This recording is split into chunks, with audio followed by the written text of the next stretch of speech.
Hello friends, investing India channel में आपका स्वागत है। अगर आप पहली बार विजिट किया है, ज़रूर चैनल को सब्सक्राइब कर लेना। साथ में बेल आइकन को सिलेक्ट करके ऑल ज़रूर सिलेक्ट कर लेना। चलिए शुरू करते हैं आज का video. Hello friends, multibagger portfolio stocks में आज हम डिस्कस करेंगे ऑटो सेक्टर का एक मल्टीबैगर स्टॉक जिसका नाम आपको दिखाई दे रहा है मिंडा इंडस्ट्रीज़ के बारे में। तो आपको दिखाई दे रहा है अभी ये स्टॉक्स 878 रुपीज़ पे ट्रेड कर रहे हैं। करीब करीब आज के दिन ये 1% डाउन चल रहा है। अगर आप इसका इस साल का रिटर्न देखें तो आपको दिखाई देगा 27% नेगेटिव रिटर्न है।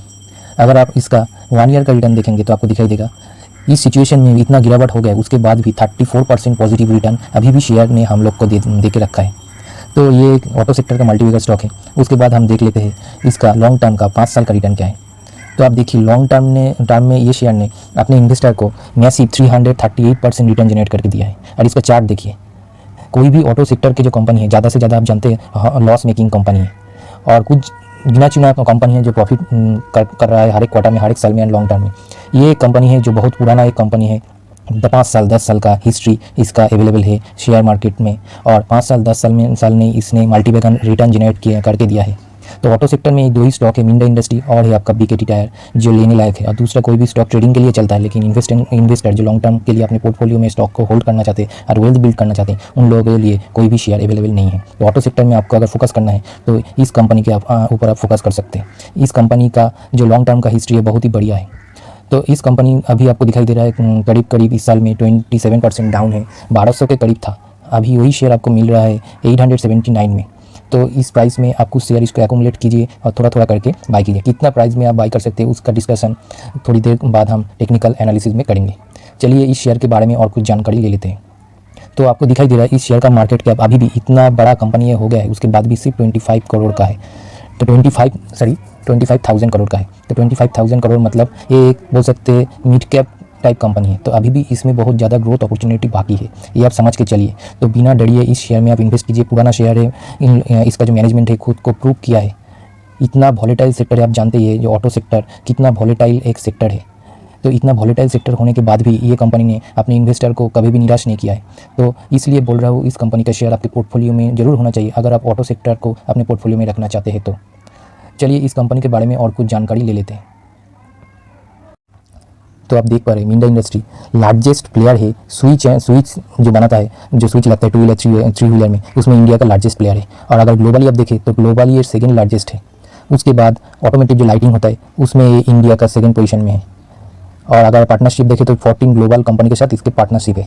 अभी आप देखिए रेवेन्यू इसका किस तरीके से निकलता है। तो लाइटनिंग से निकलता है 24%, स्विचिंग से 35%, ऑटोमेटिक से 10%, LMT से 15%, अदर्स 16%। उसके बाद आप देखिए इसका रेवेन्यू 2 व्हीलर से कितना निकलता है 48%, और 52% निकलता है 4 व्हीलर से। और रेवेन्यू जनरेट करता है इंडिया से 83% और आपका इंटरनेशनल से 17%। तो उसके बाद आप देखिए कौन कौन से कंपनी के साथ इसका पार्टनरशिप है। Bajaj, Honda motorcycle, Hero MotoCorp, Royal Enfield, Yamaha Motors, Piaggio, इन सब कंपनी के साथ इसका कोलैबोरेशन है। तो आप समझ सकते हैं कोई छोटा मोटा कंपनी नहीं है, ये बहुत ही बड़ा एंड रेपुटेटेड कंपनी है। इनका क्लाइंट बेस भी बहुत बढ़िया है।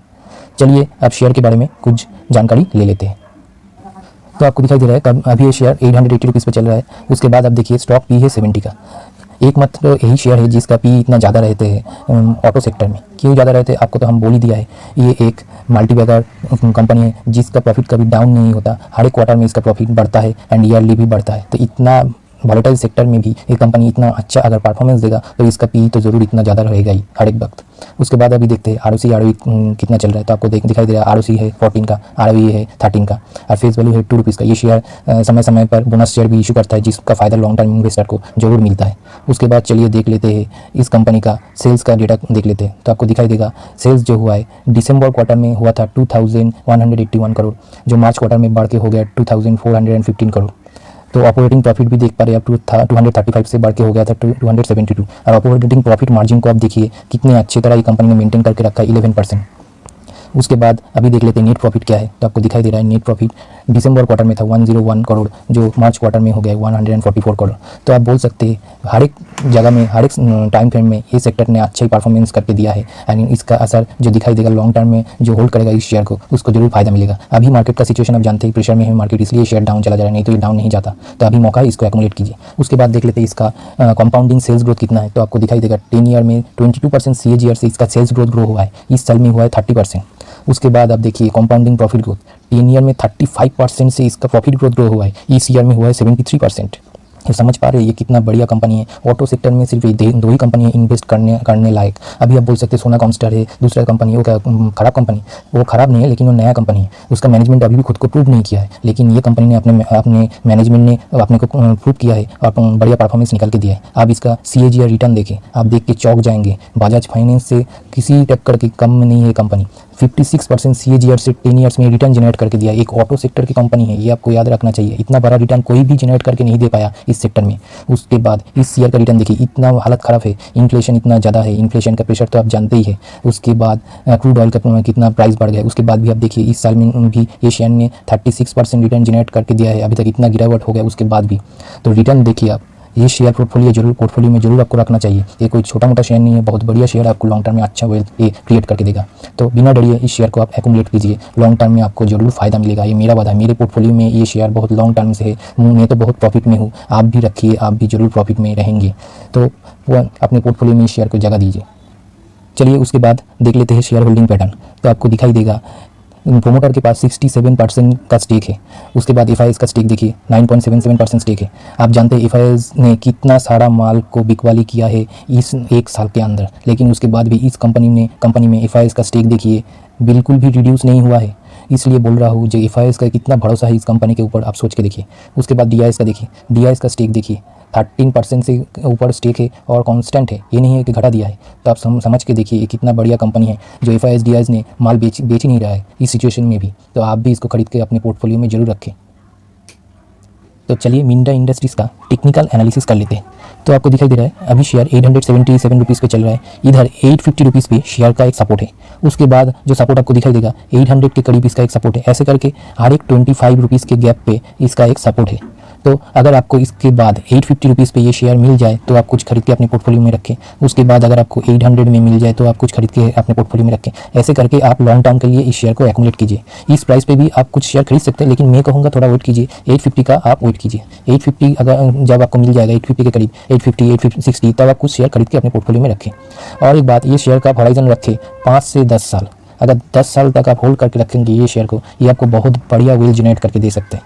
50-60% रिटर्न मतलब आप समझते हैं CAGR में आपका 1 लाख को 1 करोड़ में कन्वर्ट कर देगा। तो इसको छोड़िए मत, अच्छा मौका है, इसको एक्यूमुलेट कीजिए, लॉन्ग टर्म में आपको जरूर फायदा देगा।